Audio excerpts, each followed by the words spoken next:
Chapter 17. Elizabeth related to Jane the next day what had passed between Mr. Wickham and herself. Jane listened with astonishment and concern. She knew not how to believe that Mr. Darcy could be so unworthy of Mr. Bingley's regard, and yet it was not in her nature to question the veracity of a young man of such amiable appearance as Wickham. The possibility of his having really endured such unkindness was enough to interest all her tender feelings, and nothing therefore remained to be done but to think well of them both, to defend the conduct of each, and throw into the account of accident or mistake whatever could not be otherwise explained. "They have both," said she, "been deceived, I dare say, in some way or other, of which we can form no idea. Interested people have perhaps misinterpreted each to the other. It is, in short, impossible for us to conjecture the causes or circumstances which may have alienated them, without actual blame on either side." "Very true indeed. And now, my dear Jane, what have you got to say in behalf of the interested people who have probably been concerned in the business? Do clear them, too, or we shall be obliged to think ill of somebody. Laugh as much as you choose, but you will not laugh me out of my opinion. My dearest Lizzie, do but consider in what a disgraceful light it places Mr. Darcy, to be treating his father's favourite in such a manner, one whom his father had promised to provide for. It is impossible. No man of common humanity, no man who had any value for his character, could be capable of it. Can his most intimate friend be so excessively deceived in him? Oh, no.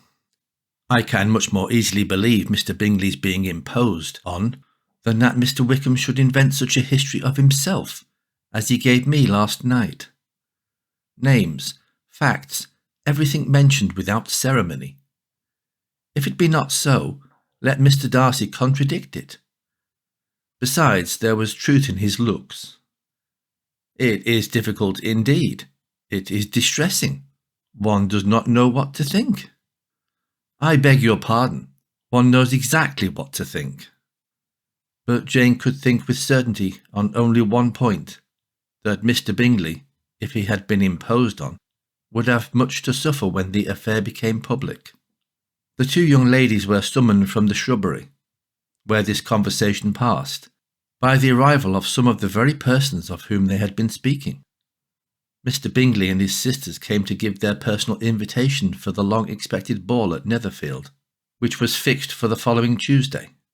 The two ladies were delighted to see their dear friend again, called it an age since they had met, and repeatedly asked what she had been doing with herself since their separation.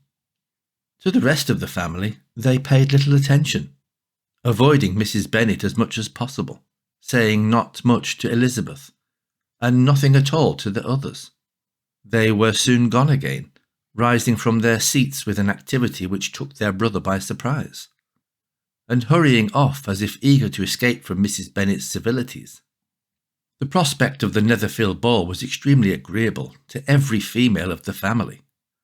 Mrs. Bennet chose to consider it as given in compliment to her eldest daughter, and was particularly flattered by receiving the invitation from Mr. Bingley himself, instead of a ceremonious card. Jane pictured to herself a happy evening in the society of her two friends, and the attentions of their brother, and Elizabeth thought with pleasure of dancing a great deal with Mr. Wickham, and of seeing a confirmation of everything in Mr. Darcy's look and behaviour. The happiness anticipated by Catherine and Lydia depended less on any single event, or any particular person, for though they each, like Elizabeth, meant to dance half the evening with Mr. Wickham, he was by no means the only partner who could satisfy them, and a ball was, at any rate, a ball.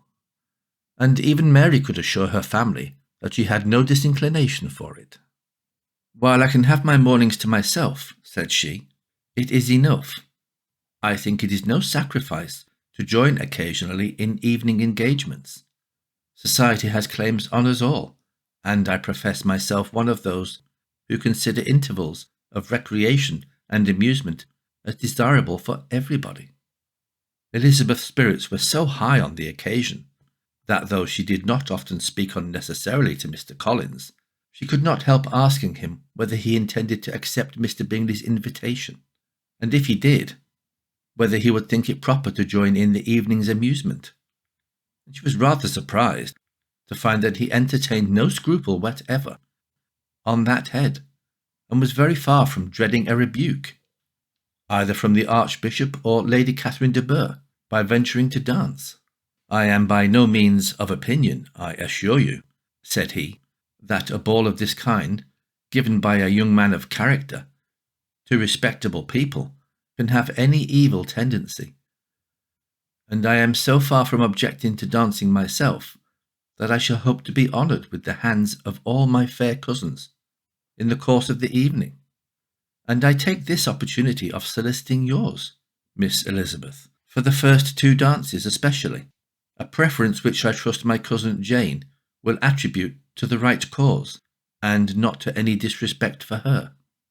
Elizabeth felt herself completely taken in. She had fully proposed being engaged by Wickham for those very dances, and to have Mr. Collins instead. Her liveliness had been never worse timed. There was no help for it, however. Mr. Wickham's happiness and her own was perforce delayed a little longer, and Mr. Collins' proposal accepted with as good a grace as she could. She was not the better pleased with his gallantry, from the idea it suggested of something more.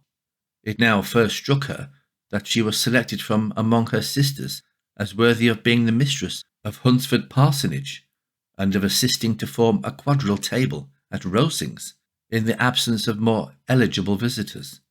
The idea soon reached to conviction, and she observed his increasing civilities towards herself, and heard his frequent attempt at a compliment on her wit and vivacity.